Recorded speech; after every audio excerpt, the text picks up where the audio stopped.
Hello दोस्तों, history with Anand sir मेरे इस यूट्यूब चैनल पर आप लोगों का स्वागत है। झारखंड के इतिहास को हम लोग आगे बढ़ाते हैं।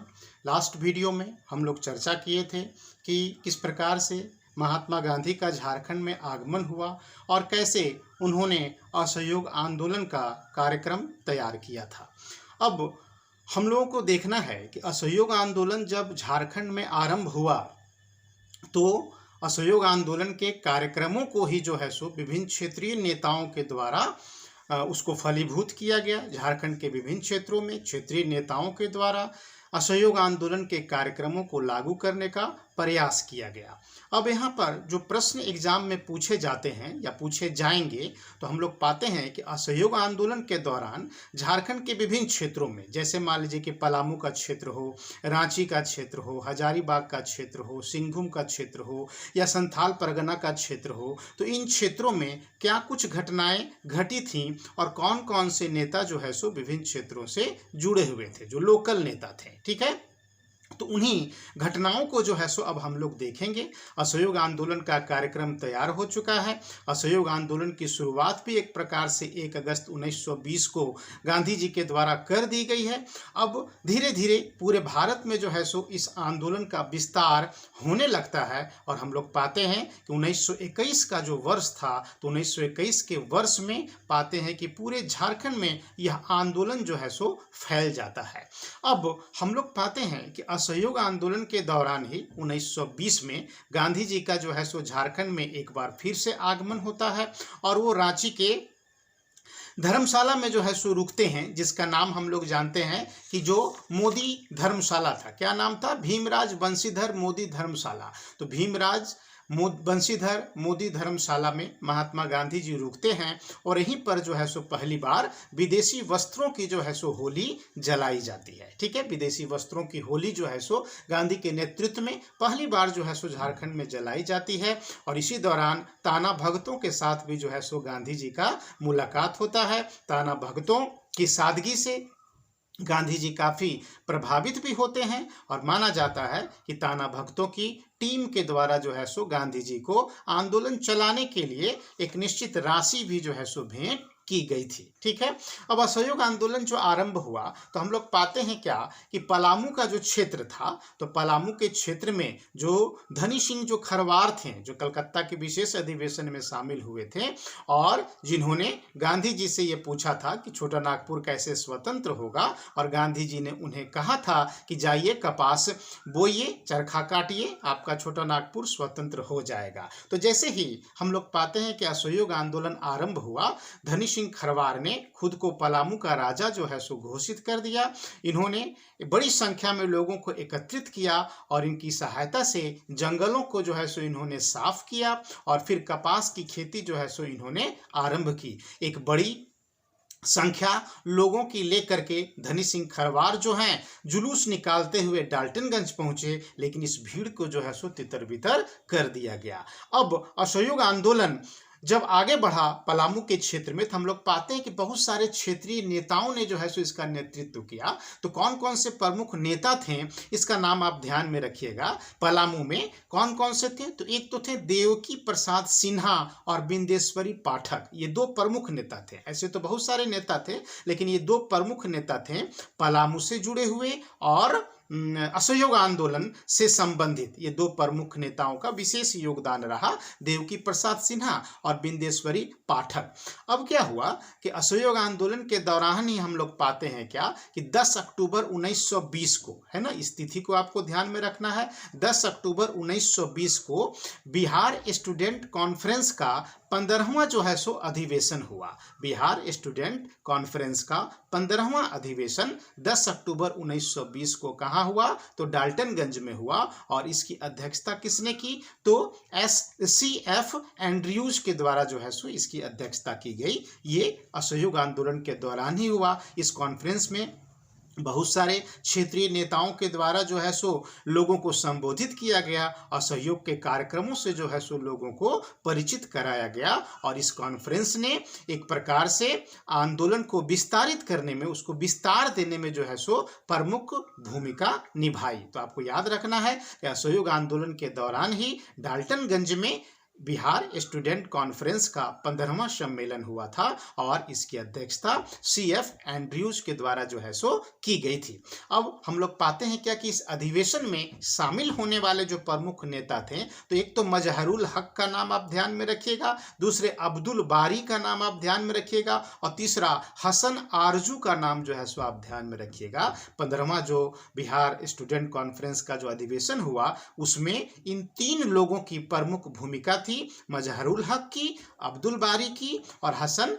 आरजू की। ठीक है, अब हम लोग पाते हैं क्या कि अधिवेशन के तुरंत बाद ही हम लोग पाते हैं कि डाल्टनगंज में राष्ट्रीय विद्यालय की जो है सो स्थापना की गई, राष्ट्रीय स्कूल जो है सो खोला गया, क्योंकि असहयोग आंदोलन में एक कार्यक्रम था क्या कि स्कूलों का बहिष्कार करना। अब स्कूलों का अगर बहिष्कार कर देंगे तो बच्चों को शिक्षा कहाँ से मिलेगी, तो फिर राष्ट्रीय स्कूलों की स्थापना को जो है सो सकारात्मक कार्यक्रम के अंतर्गत रखा गया था। अगर स्कूल का विरोध करना नकारात्मक कार्यक्रम था तो राष्ट्रीय स्कूलों की स्थापना जो है वो सकारात्मक कार्यक्रम के में रखा गया था। तो स्वाभाविक था कि आंदोलन जैसे जैसे बढ़ेगा, स्कूलों का बहिष्कार जैसे जैसे बढ़ेगा, राष्ट्रीय स्कूलों की भी स्थापना विभिन्न क्षेत्रों में होती चली जाएगी। और झारखंड में पहला जो राष्ट्रीय स्कूल जो खुला वो डाल्टनगंज में ही खुला था असहयोग आंदोलन के दौरान। इस फैक्ट को आपको ध्यान में रखना है। और ये जो राष्ट्रीय स्कूल खुला था डाल्टनगंज में, उसके प्रधानाध्यापक जो है वो बिंदेश्वरी पाठक को जो है सो बनाया गया था। ठीक है,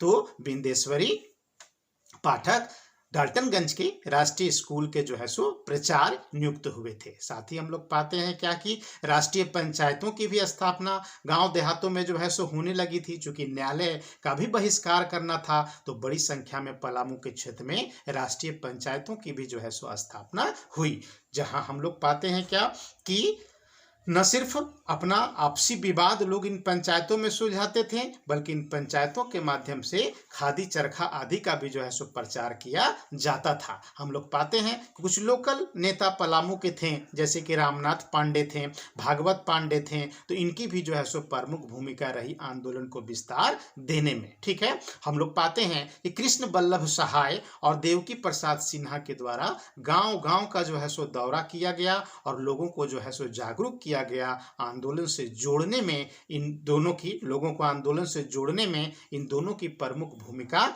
मानी जाती है। खास करके ग्रामीण क्षेत्रों में ये काफी सक्रिय रहे, कृष्ण वल्लभ सहाय और देवकी प्रसाद सिन्हा। तो ये कुछ घटनाएं जो हैं वो पलामू से जो है सो जुड़ी हुई थी असहयोग आंदोलन के दौरान। मतलब कि पलामू जो एक प्रमुख केंद्र था असहयोग आंदोलन का, तो पलामू से इतनी घटनाओं को आपको ध्यान में रखना है कि पहला राष्ट्रीय स्कूल जो है सो यहाँ पर खुला हुआ था, यहाँ के लोकल नेता का नाम जो हम आपको बताएं, फिर बिहार स्टूडेंट कॉन्फ्रेंस का जो 15वां अधिवेशन हुआ था इसको आपको ध्यान में रखना है। इसके प्रिंसिपल जो है सो वो कौन, राष्ट्रीय स्कूल के प्रिंसिपल किसको बनाया गया था, तो बिंदेश्वरी पाठक को बनाया गया था। बिहार स्टूडेंट कॉन्फ्रेंस का जो अधिवेशन हुआ उसकी अध्यक्षता किसने की थी, तो CF एंड्रयूज ने की थी। धनी सिंह खरवार के बारे में जो बताएं उसको आपको ध्यान में रखना है। अब मान लीजिए कि रांची जो एक सेंटर था, तो हम लोग पाते हैं क्या कि रांची में जो प्रमुख नेतृत्व करता थे, तो एक तो थे गुलाब तिवारी की प्रमुख भूमिका रही रांची में,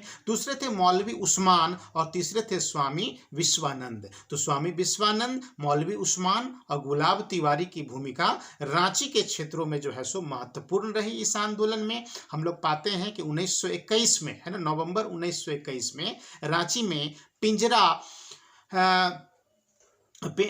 पोल, है ना, पिंजरा पोल समारोह जो है सो हुआ। ये पिंजरा पोल समारोह जो है सो क्या है, तो इसको थोड़ा सा समझ लीजिए आप कि जैसे हम लोग पाते हैं करीब 136 वर्ष का जो है सो इसका इतिहास है। हम लोग पाते हैं कि पूरे भारत में जो है सो गौ रक्षा के लिए, गाय की रक्षा के लिए, है ना, गाय की उपासना के लिए, गौशाला आदि की स्थापना के लिए जगह जगह में हम लोग पाते हैं क्या कि पिंजरा पोल जो है सो सोसाइटी का जो है सो गठन हुआ था। समय समय पर इस सोसाइटी के लोग एक समारोह का आयोजन करते थे जिसमें गाय के महत्व की जो है सो चर्चा की जाती थी। बहुत जगह पर मेला वगैरह का भी जो आयोजन आज भी किया जाता है, है ना। तो बहुत ही पुरानी एक परंपरा है पिंजरापोल सोसाइटी वालों की।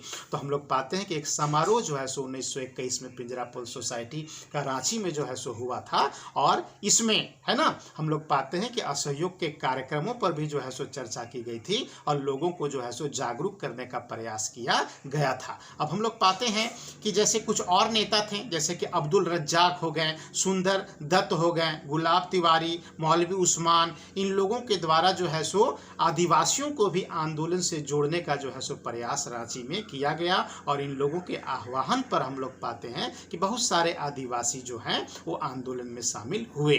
फिर हम लोग पाते हैं कि रांची और लोहरदगा में राष्ट्रीय स्कूलों की भी जो है सो स्थापना की गई, है ना। तो ये रांची से संबंधित प्रमुख बात आपको ध्यान में रखना है। अब हजारीबाग एक प्रमुख सेंटर था असहयोग आंदोलन का।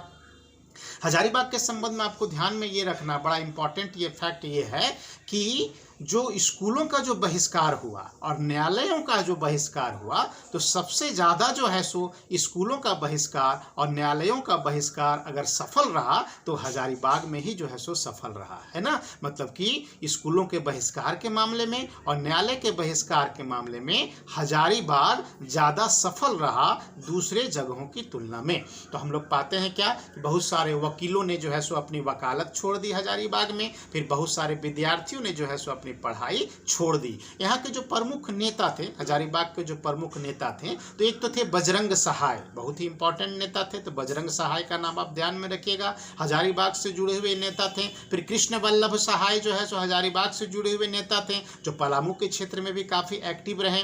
फिर सरस्वती देवी एक महिला नेत्री थी, तो सरस्वती देवी की भी प्रमुख भूमिका रही थी, है ना, हजारीबाग से जुड़ी हुई। फिर त्रिवेणी प्रसाद थे और फिर शालिग्राम सिंह थे, है ना। इन लोगों को जेल भी जो है सो भेजा गया था। तो ये लोग हजारीबाग से जुड़े हुए कुछ प्रमुख जो है सो क्षेत्रीय नेता थे। और हम लोग पाते हैं क्या कि चतरा में हजारीबाग, धनबाद, पुरुलिया, इन सब जगहों पर जो है सो राष्ट्रीय स्कूलों की स्थापना की गई थी। फिर हम लोग पाते हैं कि हजारीबाग में एक और विशेषता था असहयोग आंदोलन से जुड़ा हुआ, और वो ये था कि हजारीबाग के क्षेत्रीय नेताओं ने शराब की भट्टियों को, मतलब जो शराब का जो ठेका होता था, तो शराब के ठेकों में धरना देने के मामले में हजारीबाग के क्षेत्रीय नेता जो है सो ज़्यादा आगे थे, और इनके प्रभाव से जो है सो शराब की बिक्री में भी जो है सो काफ़ी कमी आई थी हजारीबाग क्षेत्र में असहयोग आंदोलन के जो है सो दौरान। फिर हम लोग पाते हैं क्या कि 5 और 6 अक्टूबर 1921 को, ठीक है, 5 और 6 अक्टूबर 1921 को हजारीबाग में बिहार स्टूडेंट कॉन्फ्रेंस का 16वां जो है सो अधिवेशन हुआ था, और इसमें जो अध्यक्षता जो की थी वो सरला देवी की थी, है ना। जैसे कि 15वां अधिवेशन में CF एंड्रयूज किए थे, तो 16वें अधिवेशन में हम लोग पाते हैं कि सरला देवी जो है सो वो अध्यक्षता करती हैं बिहार स्टूडेंट कॉन्फ्रेंस जो हुआ था उसका, है ना। और इसी अधिवेशन में बजरंग सहाय, कृष्ण वल्लभ सहाय, राम नारायण सिंह आदि लोगों ने बड़ा ही प्रभावक जो है सो भाषण दिया था, और बड़ी संख्या में जो है सो लोगों को जोड़ने में ये लोग जो है सो सफल हुए थे, ठीक है। फिर अगर हम लोग सिंहभूम क्षेत्र की अगर हम लोग बात करें असहयोग आंदोलन के दौरान, तो हम लोग पाते हैं क्या कि चक्रधरपुर में राष्ट्रीय स्कूल की जो है सो स्थापना की गई। फिर यहाँ के जो क्षेत्रीय जो नेताओं थे, तो हम लोग पाते हैं कि एक तो थे BG साठे, तो BG साठे और प्रभाष चंद्र मित्र, इन दोनों की भूमिका महत्वपूर्ण रही सिंहभूम क्षेत्र में, है ना। अब्दुल गनी का भी जो है सो नाम इम्पॉर्टेंट रहा, है ना, सिंहभूम के क्षेत्र में। तो अब्दुल गनी, प्रभाष चंद्र मित्र हो गए, BG साठे हो गए, हरिशंकर व्यास हो गए, तो इनकी प्रमुख भूमिका सिंहभूम क्षेत्र में जो है सो रही थी। अब क्या है कि एक चीज ध्यान में रखिएगा कि सिंहभूम क्षेत्र में असहयोग आंदोलन के दौरान जो है सो एक अभियान चलाया गया था, और ये अभियान जो है सो तिलक के सम्मान में चलाया गया था, है ना। क्योंकि तिलक की मृत्यु जो है 1 अगस्त 1920 को हुई, और जिस दिन उनकी मृत्यु हुई उसी दिन जो है सो गांधी के द्वारा असहयोग आंदोलन आरंभ करने की घोषणा की गई थी। और हम लोग पाते हैं क्या कि सिंहभूम के क्षेत्र में असहयोग आंदोलन के दौरान जो है सो एक अलग कोष का जो है सो गठन किया गया था, है ना। और तिलक जी की एक प्रतिमा को स्थापित करने के लिए, है ना, धन भी जो है सो इकट्ठा किया गया था, है ना। और एक तिलक जो स्वराज कोष का जो गठन किया गया था, तो उसमें बड़ी मात्रा में जो है सो हम लोग पाते हैं क्या कि धन एकत्रित हुआ था। और इसमें जय नारायण मारवाड़ी की जो है सो प्रमुख भूमिका रही थी, जो सिंहभूम क्षेत्र के एक प्रमुख व्यापारी थे जय नारायण मारवाड़ी, तो इनकी प्रमुख भूमिका रही थी। फिर शिवराम मारवाड़ी, है ना, इनके प्रमुख सहयोगी थे। फिर हम लोग रामेश्वर महाराज को देखते हैं, सिंहभूम से जुड़े हुए एक प्रमुख नेता। गोदावरी मिश्र को देखते हैं, सिंहभूम से जुड़े हुए एक प्रमुख नेता, है ना। फिर हम लोग पाते हैं कि 15 मार्च 1921 को जमशेदपुर में पूर्ण हड़ताल का जो है सो आयोजन किया गया था असहयोग आंदोलन के दौरान, है ना। तो याद रखिएगा आप, असहयोग आंदोलन के दौरान हम लोग पाते हैं कि जमशेदपुर में पूर्ण हड़ताल जो है सो आयोजित किया गया था। और यह कौन सी तिथि को, तो 15 मार्च 1921 को जो है सो ये हड़ताल किया गया था। फिर अगर हम लोग संथाल परगना की अगर हम लोग बात करें, तो देवघर और जामताड़ा में जो है सो इस आंदोलन को ज़्यादा व्यापकता से हम लोग लागू होता हुआ देखते हैं। जामताड़ा में क्या हुआ था कि 13 जनवरी 1921 को, है ना, स्टूडेंट्स ने, छात्रों ने जो है सो स्कूल का जो है सो बहिष्कार कर दिया था, है ना। जामताड़ा में हाई स्कूल जो था, तो हाई स्कूल का बहिष्कार यहाँ के विद्यार्थियों के द्वारा जो है सो किया गया था। देवघर में हम लोग पाते हैं क्या कि विनोदानंद झा, ठीक है ना, पंडित विनोदानंद झा और प्रफुल्ल चंद्र सेन, तो विनोदानंद झा और प्रफुल्ल चंद्र सेन की जो है सो भूमिका रही थी देवघर में, है ना। और विनोदानंद झा के द्वारा खादी और चरखा का प्रचार प्रसार बहुत ही प्रॉपर वे में जो है सो किया गया। खुद ही जो है सो खादी का ये कपड़ा गट्ठर के रूप में बांध लेते थे अपने कंधों पर, और गांव-गांव जो है सो ये निकल जाते थे और लोगों को चरखा और खादी का जो है सो महत्व समझाते थे, है ना, विनोदानंद झा। फिर हम लोग पाते हैं क्या कि जनवरी 1922 में, है ना, जनवरी 1922 में साहिबगंज में रेल कर्मचारियों ने जो है सो एक हड़ताल का आयोजन किया था असहयोग आंदोलन के दौरान, है ना। मतलब दो प्रमुख हड़तालें असहयोग आंदोलन के दौरान हुई थी, एक तो साहिबगंज में रेल कर्मियों के द्वारा, और दूसरा जो भी हम लोग चर्चा किए जमशेदपुर में, है ना, ये हड़ताल का आयोजन हुआ था। अब क्या हुआ कि धीरे धीरे पूरे झारखंड में जो है सो आंदोलन का विस्तार हो गया, है ना।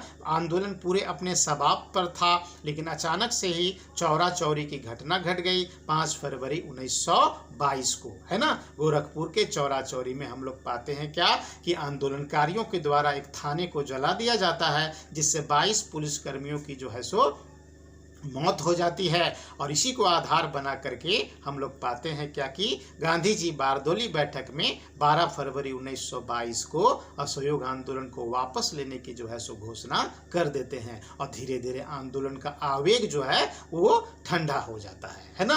अब हम लोग पाते हैं 1922 से लेकर के 1930 तक का जो पीरियड था, चूँकि 1930 में ही हम लोग सबने अवज्ञा आंदोलन को देखेंगे कि आरंभ होगा, तो 22 से लेकर के 30 तक के बीच में बहुत सारी राजनीतिक घटनाएं जो है सो घटी, है ना। हमारे यहाँ कौन कौन सी घटनाएं घटी, अगले वीडियो में जो है सो हम लोग इस पर चर्चा करेंगे। तो यहाँ आपको ध्यान रखना है कि असहयोग आंदोलन जो आरंभ हुआ था झारखंड में, तो झारखंड में पलामू के क्षेत्र में क्या हुआ, हजारीबाग के क्षेत्र में क्या हुआ, रांची के क्षेत्र में क्या हुआ, सिंहभूम के क्षेत्र में क्या हुआ, और संथाल परगना के क्षेत्र में क्या हुआ, कौन कौन से प्रमुख नेता थे, है ना। उसका नाम, सबका नाम याद नहीं रखना है, जो इम्पोर्टेंट जो नेता थे उसका नाम जो है सो आपको ध्यान में रख लेना है, वहीं से जो है सो प्रश्न भी पूछे जाएंगे। ठीक है, नेक्स्ट वीडियो में हम लोग 1922 से जो है सो आगे बढ़ेंगे और देखेंगे कि स्वतंत्रता आंदोलन किस प्रकार से जो है सो झारखंड में बढ़ता है। धन्यवाद।